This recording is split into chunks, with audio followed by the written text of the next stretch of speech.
cash are they? Each state has its own water regulator that sets the price, which decides the return. And as I understand it, in most states, that return is about the bond rate return or less.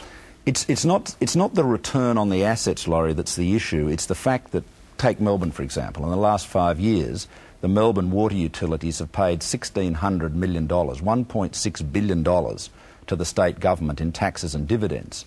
And there has been no investment in Melbourne to increase that city's water supply, notwithstanding that there's been a drought.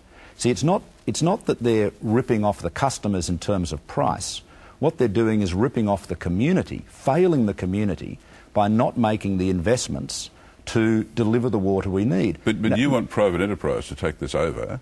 Now, private enterprise is not going to do it with a regulator setting a price that gives them a return less than the bond rate, is it? So prices would have to rise, isn't that true? I don't think there's any doubt water prices for higher levels of usage will rise, and they have been. They're being put up all the time. I mean, I don't know if you've noticed, but in all of our cities, water prices are moving up. I think the Macquarie Bank could put them up more, with due respect. Well, Laurie, at the end of the day, the fact is, we know that whether it's provided by government or by the private sector, you've got to deliver a return on assets.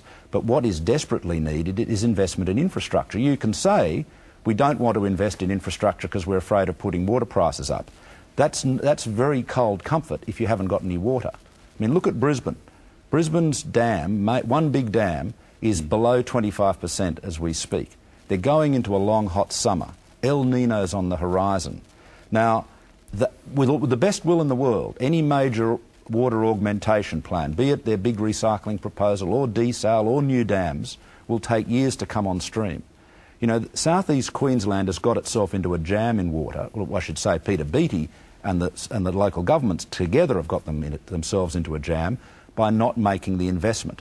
I think Australians understand that if we are going to have more water, we've got to be prepared to pay a bit more for it. But the additional cost is not that great. I mean, desalination, Laurie, which is the most expensive way you can make water in a city, the factory gate cost for desalinated water in Perth, for example, where they've got a plant just about to start operating, is $1.16 a kilolitre. Well, we're paying more than that retail in Sydney now. At the higher end, the price in Sydney is $1.40, $1.42, I think. So you know, you're not talking about massive leaps in price. But what you need to do is to make the market work, let the market forces work, because there is demand there that is being unsatisfied. And there's a lot of capital that can be put to work to create the infrastructure to meet it. The Prime Minister seems to be suddenly in a panic to show that he's doing something about the environment. I think and climate he's the least panicked person I know. He seemed to be running in all directions on climate change, and he obviously thinks that voters are getting a bit twitchy about the issue. Yeah.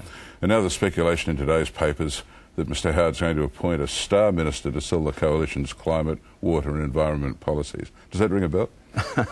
Look, the Prime Minister has been committed to a very careful and responsible approach to climate change. He has never been a denier of climate change. He's not a climate change sceptic at all.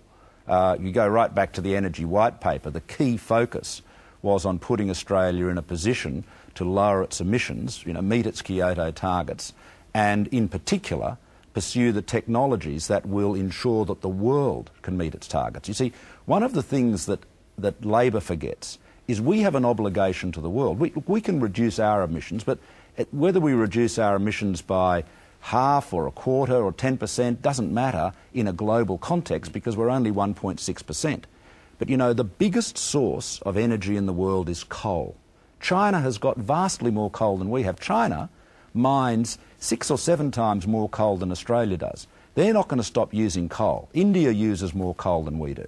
So the most important thing we can do is help the world clean up coal. I mean, recently the International Energy... You're already talking like the super minister the papers today say you're going to be. They're saying that you're going to become the Minister for Water, Climate Change and Northern Australia, pushed straight into Cabinet to take on this mammoth task. Now, is that true, and would you like the job? Laurie, I'm not going to comment on any of that. I'm focused on how Australia adapts to a changing climate, which, as I mentioned earlier, is something we've always lived with. I mean, Ray Martin's story reminds us that we've always had a changing climate here, And I'm not arguing that human activity and greenhouse gas emissions is not warming the planet, and that's not contributing to climate change, but we've always had a variable climate. So I'm dealing with the practical consequences of adapting to less water,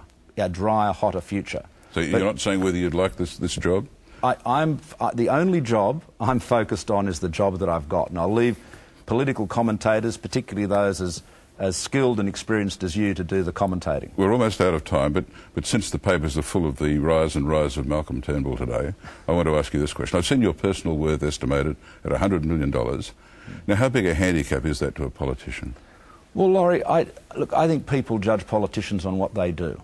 Yeah. And you know, it's for others to comment, but, you know, I don't think, I mean, is your performance as a political commentator affected by how high your salary is? Would you? I had $100 million, it might be. Well, I'd like to find out. The fact is that we're judged on the job we do, and you know, whatever our background is, be it in business or journalism or whatever it might be. But our performance is judged on what we do. We've seen the problem with you. You made a fairly mild comment on interest rates. There were headlines about, you know, Mr. Moneybags and his slur on mortgage payers. Wayne Swan had a field day about you can't buy the common touch.